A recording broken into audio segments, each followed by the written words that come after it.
बिस्मिल्लाहि वस्सलामु अला रसूलिल्लाह। एक सवाल हमारे दारुल इफ्ताह में ये आ रहा है कि शब बरात की जो रात है इसमें कौन से ऐसे लोग हैं जिनकी अल्लाह रब्बुल इज़्ज़त मग़फ़िरत नहीं फरमाता। तो हज़रत सय्यदा आयशा सिद्दीक़ा रज़ी अल्लाह ताला अन्हा से रिवायत है, नबी पाक अलैहिस्सलाम ने इरशाद फरमाया कि जिब्रील अलैहिस्सलाम मेरे पास आए और अर्ज़ की कि शाबान की 15वीं रात है और इसमें अल्लाह रब्बुल इज़्ज़त इतने लोगों की मग़फ़िरत फरमाता है जितना बनी कल्ब की जो बकरियों के बाल है ना, इतने लोगों की अल्लाह रब्बुल इज़्ज़त मग़फ़िरत फरमा देता है सिवाय कुछ लोगों के। उनमें से काफिर हो गया,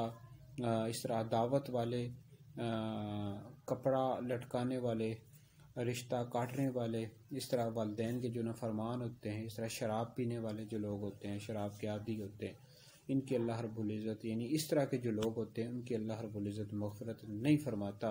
ये शुअबुल ईमान में रिवायत मौजूद है। इस तरह एक और रिवायत में आता है कातिल की अल्लाह रब्बुल इज़्ज़त इस रात मग़फ़िरत नहीं फरमाता। तो बहरहाल इस रात अल्लाह रब्बुल इज़्ज़त से अपने गुनाहों की माफ़ी मांगें और जिन्होंने ये गुनाह किए उनको चाहिए अपने गुनाहों से तौबा करें और वालिदैन से भी माफ़ी मांगें, और जो शराब पीते हैं वो अल्लाह की बरगाह में सच्चे दिल से तौबा करें और